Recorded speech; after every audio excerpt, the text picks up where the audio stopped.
मित्रों नमः शिवाय। मैं ज्योतिष दैवज्ञ पंडित देवेंद्र द्विवेदी शहडोल मध्य प्रदेश से। मित्रों, गोचर के अनुसार विश्लेषण।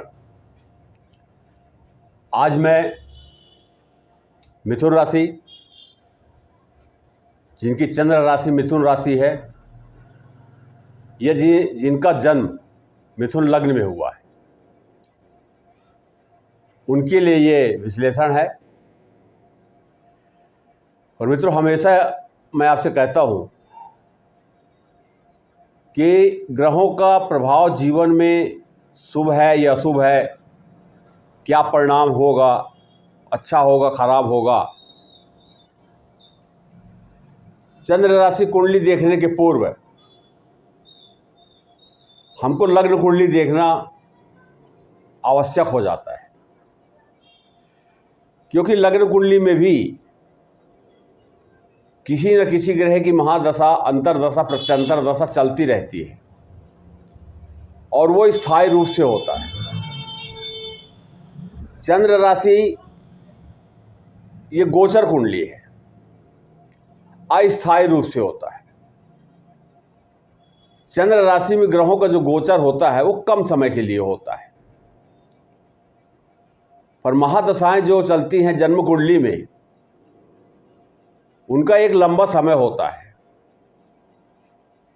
20 साल, 18 साल, 10 साल, इस प्रकार से अवधि होती है, पर गोचर में महीनों में होता है।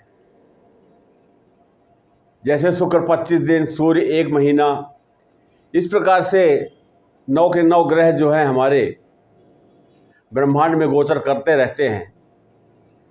और इस समय कौन सा ग्रह किस राशि में है, किस किस राशि वालों को फायदा होगा, किसके जीवन में सामान्य स्थितियां होंगी। देखिए, हमेशा व्यक्ति कोई भी हो, हमेशा अगर चाहे कि बचपन से लेकर के आखिरी समय तक, अंतिम समय तक हमारा समय एक सा ही रहे, हमारे जीवन में कोई कमियां ना हो, पैसा हो, बंगला हो, नौकर चाकर, गाड़ी घोड़ा होना चाहिए, तो शायद ऐसा नहीं होता है। एक गरीब परिवार में जन्म लिया हुआ व्यक्ति सांसद भी बन जाता है, मंत्री भी बन जाता है। एक गरीब परिवार का लड़का IAS IPS बन जाता है। तो ये सब ग्रहों का खेल है, यही ग्रह गोचर है। और जब तक ग्रह गोचर किसी राशि में गोचर करते हैं, भ्रमण करते हैं या उस राशि में स्थित रहते हैं, तो वो अपना फल जातक के जीवन में प्रदान करते हैं। आज मिथुन राशि की मैं बात कर रहा हूं। हमेशा इस बात का ध्यान रखिए कि जब भी आप अपनी कुंडली देखें या दिखाएं, तो जन्म कुंडली, चंद्र कुंडली, नवमांश कुंडली, अष्टक कुंडली और भिन्नाष्टक कुंडली, ये इतनी कुंडलियों को मिला करके जब हम ग्रहों का विश्लेषण करते हैं, अध्ययन करते हैं, तो किसी निर्णय पर पहुंच पाते हैं और पता चल जाता है कि हमको क्या करना चाहिए, किस ग्रह के लिए क्या करना चाहिए। आपकी जन्मपत्री में कौन सा ग्रह सबसे ज़्यादा खराब है? जन्म कुंडली में तो बहुत अच्छे योग बने हुए हैं। एक उदाहरण स्वरूप अगर हम ले लें कि शुक्र जो है तुला राशि में बैठा हुआ है, मालव योग बना रहा है, पर वही जब आगे हम अध्ययन करते हैं, विश्लेषण करते हैं, तो पता चलता है कि शुक्र सबसे ज़्यादा खराब ग्रह है। इसकी भी एक विधि है निकालने की, निकल जाता है। सबसे ज़्यादा खराब ग्रह कौन सा है ये पता चल जाता है, कर लेना चाहिए। दूसरा, हमारा बचपन कैसा होगा, प्रौढ़ावस्था, जवानी कैसी होगी, युवावस्था कैसी होगी, प्रौढ़ावस्था कैसी होगी, वृद्धावस्था कैसी होगी, हम अपने जीवन में कितना ग्रोथ करेंगे, कितनी ऊंचाई तक जाएंगे, हमारे जीवन में धन होगा नहीं होगा, कितना धन होगा, वृद्धावस्था में क्या हम किसी के आश्रित रहेंगे या अपने ही धन से हम अपनी पूर्ति कर लेंगे।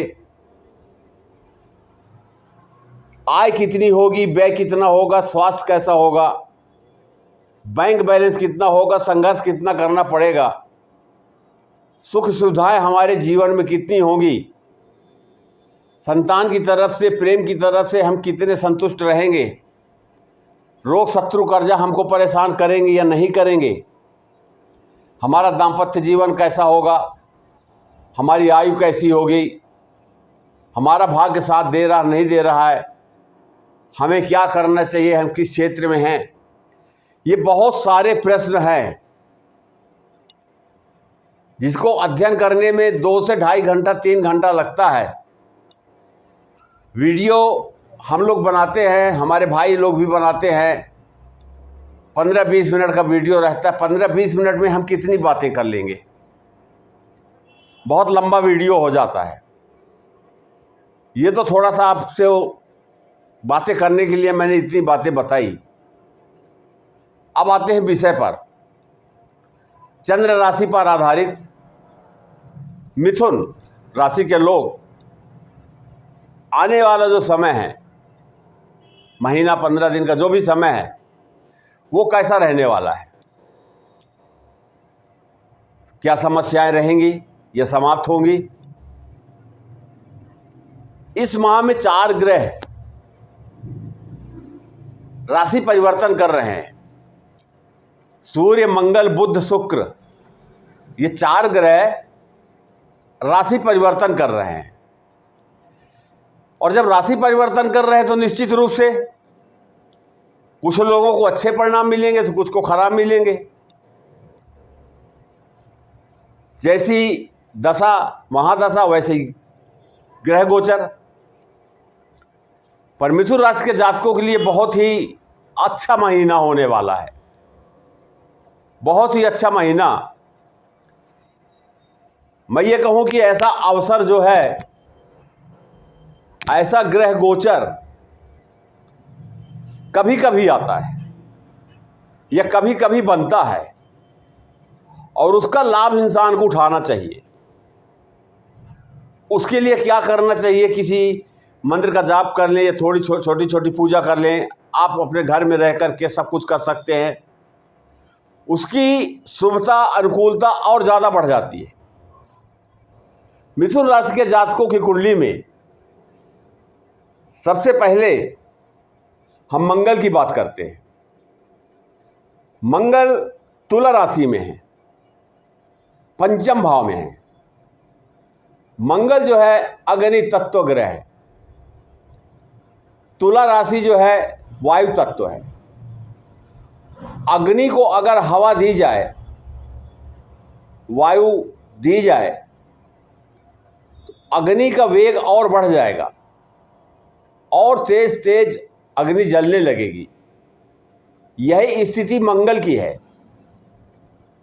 13 सितंबर 2025 को मंगल देव राशि परिवर्तन करके अपनी शत्रु की राशि कन्या राशि से गोचर करके और तुला राशि में 13 सितंबर 25 से ये गोचर चालू करेंगे। ये 45 दिन का गोचर रहता है मंगल का। अब मित्रों, यहाँ पर महत्वपूर्ण बात है कि मंगल जो है 5वें भाव में है। पंचम भाव जो होता है हमारा विद्या बुद्धि संतान का भाव होता है, सट्टा जुआ लॉटरी का होता है।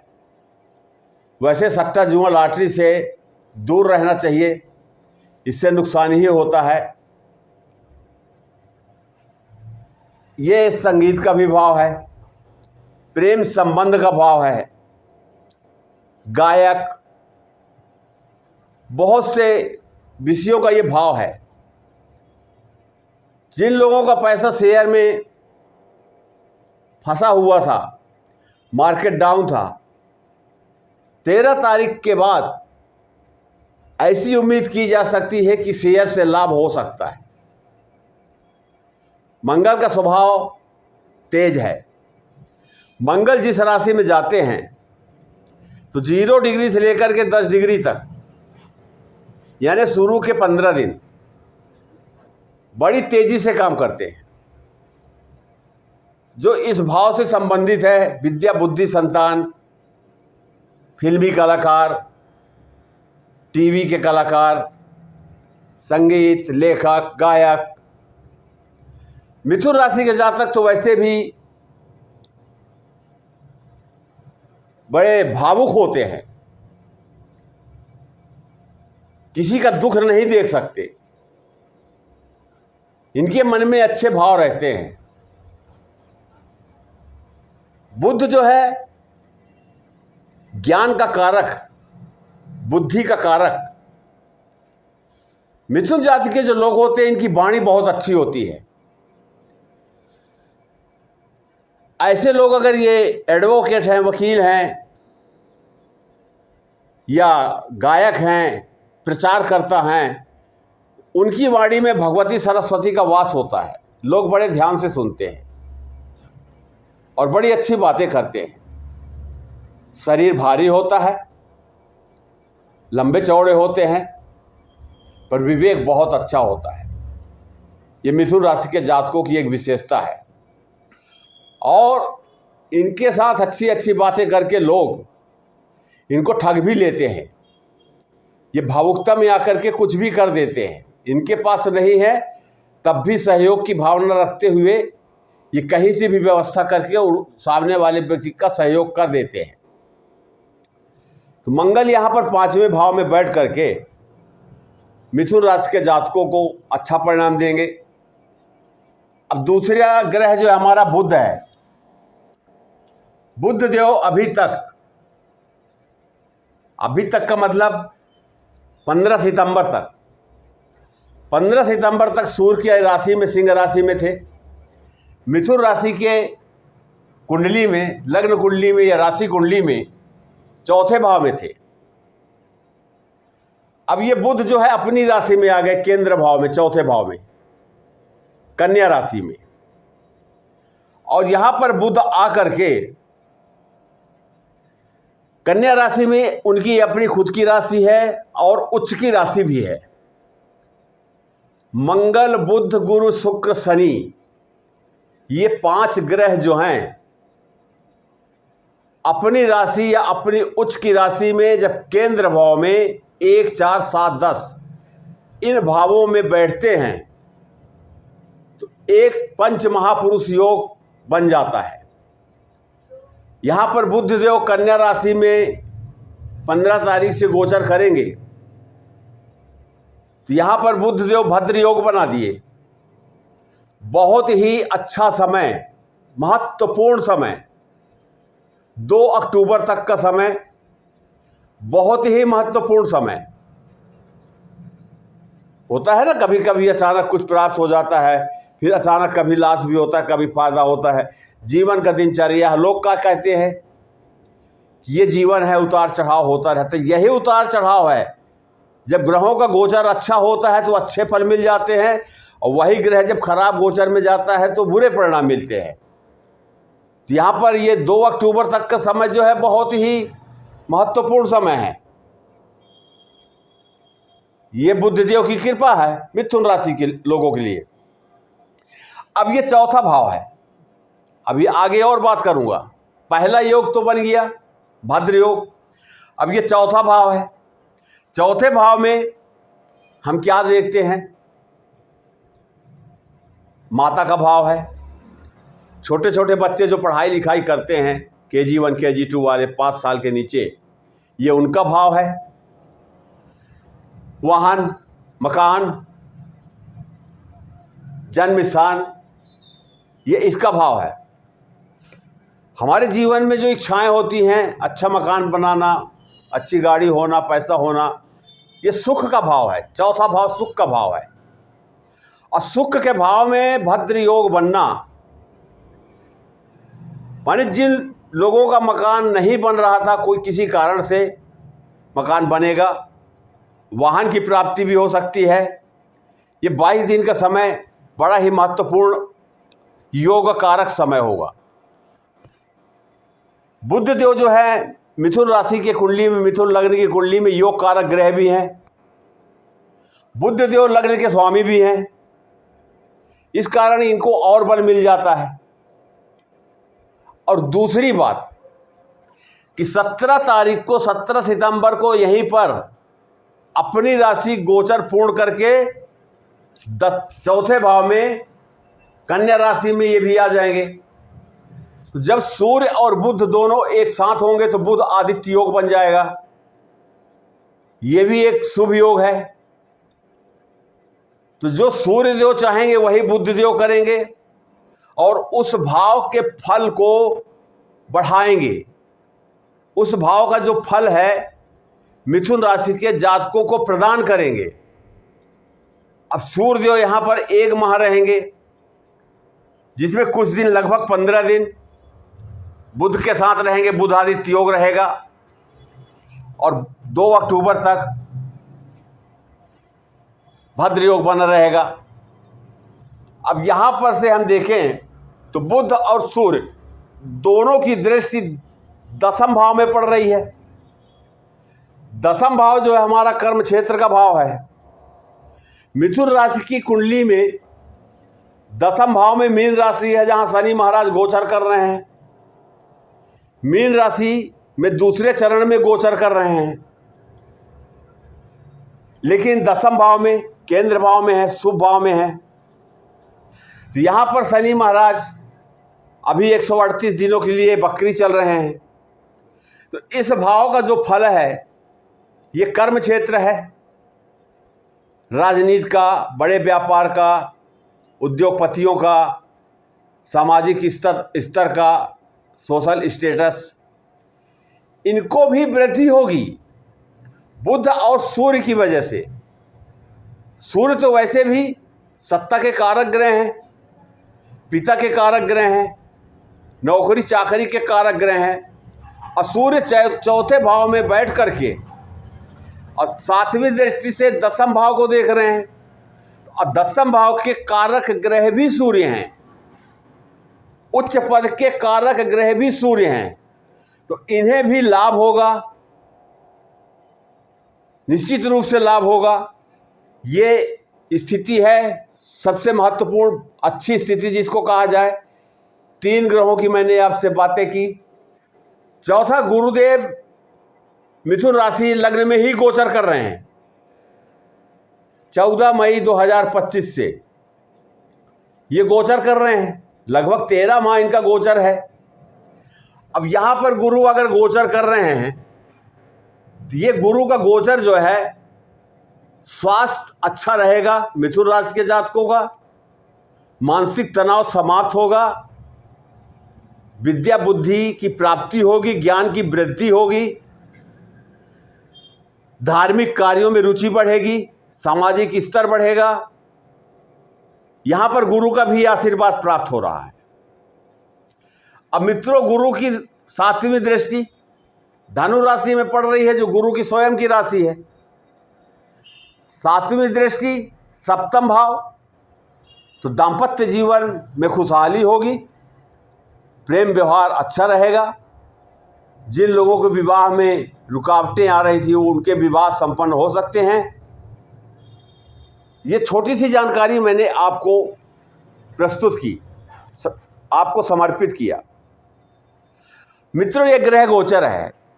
शुरू में भी मैं बोला हूं, फिर बोलता हूं कि ये ग्रह गोचर है। कुछ दिन के लिए ग्रह अच्छे योग बना लेते हैं, जिससे हमें बहुत कुछ प्राप्त हो जाता है, और यही ग्रह कुछ समय के बाद हमारे लिए अशुभ हो जाते हैं। हमेशा एक चीज का ध्यान रखिए, परमात्मा को कभी मत भूलिए। आप जिस भी शक्ति को, जिस भी ईश्वर को मानते हैं, आपके मन में बसते हैं, आप उनकी पूजा करते हैं, आपके आराध्य हैं, उनके श्री चरणों में अपने आप को हमेशा समर्पित रखें। क्योंकि होता क्या है, जब अच्छा समय आता है तो लोग धर्म से थोड़ा सा हट जाते हैं। कहावत भी है ना, दुख में सुमिरन सब करे, सुख में करे न कोई, और जो सुख में सुमिरन करे तो दुख काहे का होए। तो जब किसी परमात्मा, किसी शक्ति के श्री चरणों में हम रहेंगे, अपने गुरुओं के चरणों में रहेंगे, तो ग्रह गोचर तो चलते रहते हैं, आते रहेंगे, जाते रहेंगे। जीवन बहुत लंबा होता है, उतार चढ़ाव सबके साथ होता है, लेकिन धर्म से जुड़े रहने से ये होता है कि कितनी बड़ी भी समस्या आ जाए वो टिकती नहीं है, समस्या निकल जाती है। और दोस्तों, अगर यहाँ तक विश्लेषण आपको अच्छा लगा हो, वीडियो अच्छा लगा हो, हमेशा की तरह अपना स्नेह दें, वीडियो को लाइक करें, सब्सक्राइब करें, अपने ग्रुप में शेयर कर दें, घंटी का बटन दबाएं, ऑल को सेलेक्ट कर लें, सभी वीडियो आपको प्राप्त हो जाएंगे और जो भी जानकारी मेरी तरफ से दी जाती है वो तुरंत आप तक पहुंच जाएगी। दूसरी बात, हमेशा कहता हूं कि आप लोग फ़ोन करते हैं, फ़ोन कीजिए, स्वागत है, लेकिन फ़ोन करते समय ही अपनी समस्या मुझसे न कहें। मैं आपकी पीड़ा को समझता हूं। जो व्यक्ति किसी भी समस्या से परेशान है, उसे लगता है कोई कैसा उपाय मिल जाए हमारी समस्या समाप्त हो। तो मैं इस पीड़ा से परिचित हूं, दिन भर यही देखता हूं, यही सुनता हूं। अपनी समस्या गोपनीय रखें और 5 कुंडली, लग्न कुंडली, चंद्र कुंडली, नवमांश कुंडली, अष्टकवर कुंडली और भिन्नाष्टक, इतनी कुंडलियों को देखने के बाद फिर मैं आपसे बातें करता हूं। आपको उपाय भी बताएंगे, कौन सा मंत्र का सहारा लिया जाए, किस भगवान की पूजा की जाए, क्या दान किया जाए, आप अपने घर में रह के कर सकते हैं। पुनः एक बार कहूँगा, जाते जाते लाइक ज़रूर करें। आपका एक लाइक मेरे मनोबल को बढ़ा देता है। नमः शिवाय।